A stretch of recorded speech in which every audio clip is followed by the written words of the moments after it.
यूनिमेश aerospace IPO के अंदर listing के बाद क्या करें? क्या इसको अपन लिस्टिंग पर फ्रेश बाय कर सकते हैं, या फिर अगर अपने पास अलॉटमेंट आया है तो उसको प्री में सेल कर देना चाहिए या बाद में सेल करना चाहिए, या फिर लॉन्ग टर्म के लिए होल्ड करना चाहिए? दोस्तों, ऐसे सभी सवालों के जवाब आज आपको इस वीडियो के अंदर मिलने वाले हैं। मुझे इस आईपीओ के अंदर एक लॉट अलॉट हुआ है और मैं जानता हूं बहुत से लोग कमेंट करने वाले हैं, यार मैं इसके अंदर अप्लाई किया था, इतने लॉट अप्लाई किया था लेकिन मेरे को अलॉटमेंट नहीं आया। तो दोस्तों, ये जो अलॉटमेंट नहीं आने की समस्या है ना, इसके ऊपर मैं एक वीडियो लेके आने वाला हूं जिसके अंदर मैं अपनी पर्सनल ट्रिक शेयर करूंगा। और बहुत से लोग जानते हुए या मैं कहूं अनजाने बहुत सारी गलतियां कर रहे हैं आईपीओ अप्लाई करते वक्त, तो आपको उन गलतियों का भी पता चलेगा। ऐसी एक वीडियो लेके आने वाला हूं जो कल तक इस चैनल पे आ जाएगी, तो चैनल को सब्सक्राइब कर लो। दोस्तों, लिस्टिंग स्ट्रेटजी प्लस उसके बाद क्या करना है अपन इस वीडियो के अंदर तो डिस्कस कर ही रहे हैं, बट लाइव अपने व्हाट्सएप चैनल और टेलीग्राम चैनल पे मैं आपको अपडेट करता रहता हूं कि मैं क्या कर रहा हूं, तो उसको भी डिस्क्रिप्शन से ज्वाइन करके रख लो। अब बात कर लेते हैं यूनिमेश एरोस्पेस की। दोस्तों, कंपनी का आपको पता ही होगा, कंपनी डिफेंस के अंदर भी है। कंपनी एरोप्लेन्स के जो एरो इंजीनियरिंग टूल्स होते हैं, बेसिकली क्या होता है, प्रिसिशन इंजीनियरिंग के अंदर कंपनी है। उसके अंदर क्या होता है, बहुत सारे कॉम्प्लेक्स, मतलब ऐसे नॉर्मल टूल्स नहीं, कॉम्प्लेक्स टूल्स जो होते हैं ना डिफेंस कंपनीज के, या फिर मैं कहूं कि जो कंपनीज एरोप्लेन बनाती है उसका काम कंपनी जो है करती है, और अपने आप में एक नीश सेगमेंट में। इसका मतलब क्या है, ऐसे इमेजिन करो कि कोई एयरक्राफ्ट आपको बनाना है, उस एयरक्राफ्ट बनाने के लिए कोई कंपोनेंट चाहिए, तो उस कंपोनेंट का आपने पेपर पे डिजाइन बनाया। अब वो पेपर पे डिजाइन को एक्चुअल में उस कंपोनेंट को प्रिंट करना, ये इस कंपनी का काम है, जो कि अपने आप में एक नीश वाला काम है। तो उस हिसाब से कंपनी जो है बहुत ही अच्छी हो जाती है। दोस्तों, फाइनेंशियल्स की अगर बात करें तो 3 साल पहले रेवेन्यू इतना था नहीं, ना कोई प्रॉफिट था इतना, लेकिन 3 साल से जो इसकी ग्रोथ हो रही है, मतलब हर साल 100% की revenue growth, profit after tax में 150% से ऊपर की रेगुलर ग्रोथ इस कंपनी के अंदर हो रही है। पी रेशियो जिस पे कंपनी आना चाहिए वो है 51 का। अब वैसे आपको ये थोड़ा ज्यादा लग सकता है, लेकिन जब आप इसको पीयर से कंपेयर करते हो तो मीडियन पीई 80 निकल के आता है, और उसके अंदर भी अगर अच्छी कंपनीज देखें तो उनका पीई तो 120 130 इतना भी जा रहा है।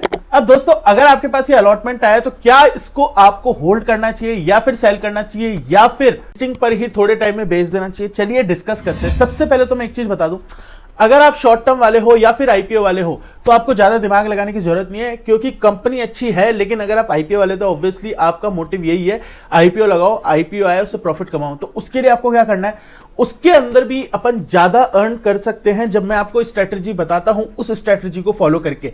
जैसे सपोज ये शेयर है 700 का, ये लिस्ट हुआ 1200 1300 1400 पे। तो अगर आप आईपीओ इन्वेस्टर हो और ये 1200 1300 1400 पे लिस्ट होता है, तो आपको कुछ नहीं करना, केवल 100 से 200 रुपीज का स्टॉप लॉस लगाओ और इसको ट्रेल करो। अब मेरे से बहुत लोग पूछते हैं कि भाई ये ट्रेलिंग क्या होती है? ट्रेलिंग का मतलब मैं एक बार फिर से समझा देता हूं, बहुत ही शॉर्ट के अंदर आपको समझ में आ जाएगा। सपोज कोई शेयर है 100 रुपए का, आज वो लिस्ट हुआ, और लिस्ट होने के बाद सपोज वो 200 पे लिस्ट हुआ। अब अपन को जब मैं आपको कहता हूं कि 5% का स्टॉप लॉस लगा के ट्रेल करो, तो 200 पे 5% का स्टॉप लॉस हो जाता है 10 रुपीज। मतलब 200 रुपीज पे वो लिस्ट हुआ तो आपका स्टॉप लॉस हो जाता है 190 के ऊपर। जैसे वो शेयर 190 आएगा आपको सेल कर देना है। वहीं पे अब सपोज वो 200 से हो गया 250, क्योंकि कंपनी अच्छी है, चल रही है मस्त, तो अब आपका स्टॉप लॉस शिफ्ट हो जाएगा 250 से 5% आप कम कर लो। तो 250 से जैसे आप 5% कम करते हो तो वो हो जाता है 237.5। चलो सिंप्लिसिटी के लिए 235 ले लेते हैं, तो 250 पे जैसे ही गया वहां से 235 का आपका स्टॉप लॉस हो जाता है। ऐसे सपोज 300 गया तो आपका स्टॉप लॉस हो जाता है 270 का, 280 का। ऐसे क्या होता है, आपका स्टॉप लॉस ऊपर शिफ्ट होता जाता है, और आप शेयर को भी रूम देते हो कि वो ऊपर जाए, क्योंकि ऐसा तो है नहीं कि ऊपर बस जाता रहेगा, वो 2 3 4% भी करेक्ट होगा।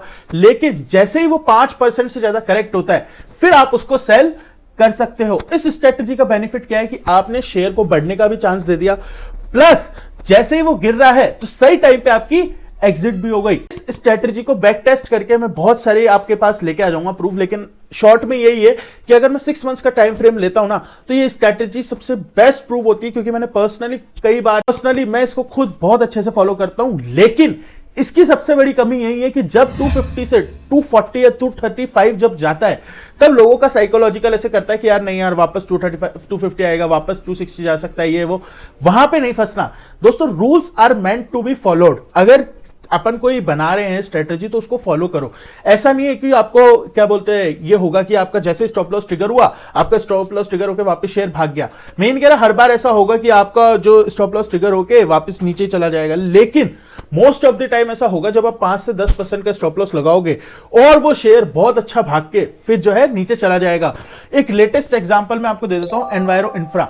अपन ने इसको रूम दिया ऊपर चलने का 390 तक गया। अब 390 से मेरे जो भी सब्सक्राइबर है, जो इसको मैं भी वो तो 10% का स्टॉप लॉस 360 या 350 पे हमने ले लिया। 360 के आसपास जैसे ही वो आया मैंने एग्जिट दे भी दी थी। खैर मैंने तो थोड़ी पहले भी ले ली थी, लेकिन 360 पे आपकी फाइनल एग्जिट थी।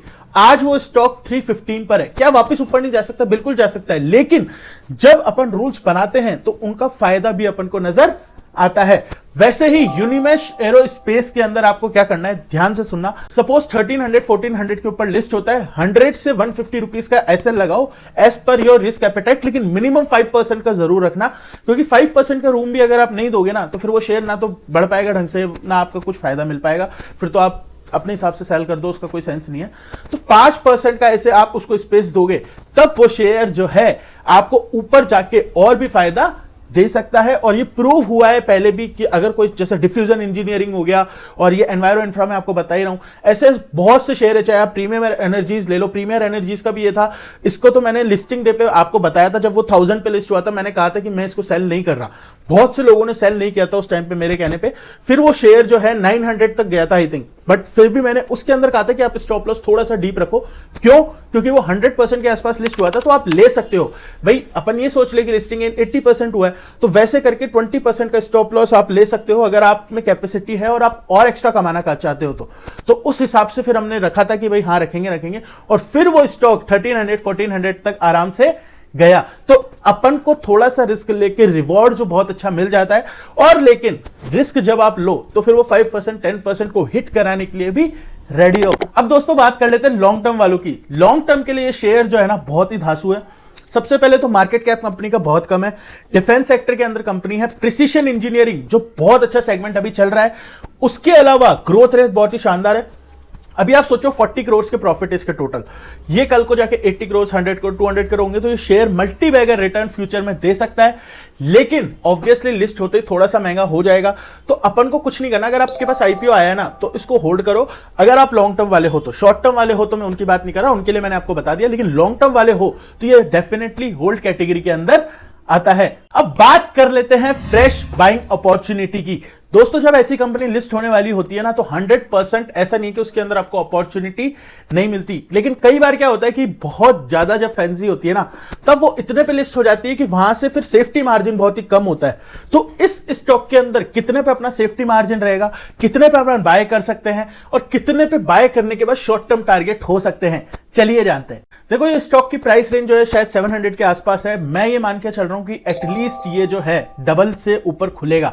अब मेरे को पता है जीएमपी इसकी 80-90% है, बट मैं जानता हूं ये आराम से डबल खुल सकता है। अब अपन को सेफ्टी मार्जिन का लेना है, 700 का स्टॉक है, अगर ये 1200 के आसपास भी खुलता है तो मैं इसके अंदर फ्रेश पोजीशन बनाने की सोचूंगा। 1200 से 1250 की रेंज के बीच में आप एक बार को फ्रेश पोजीशन बना सकते हो।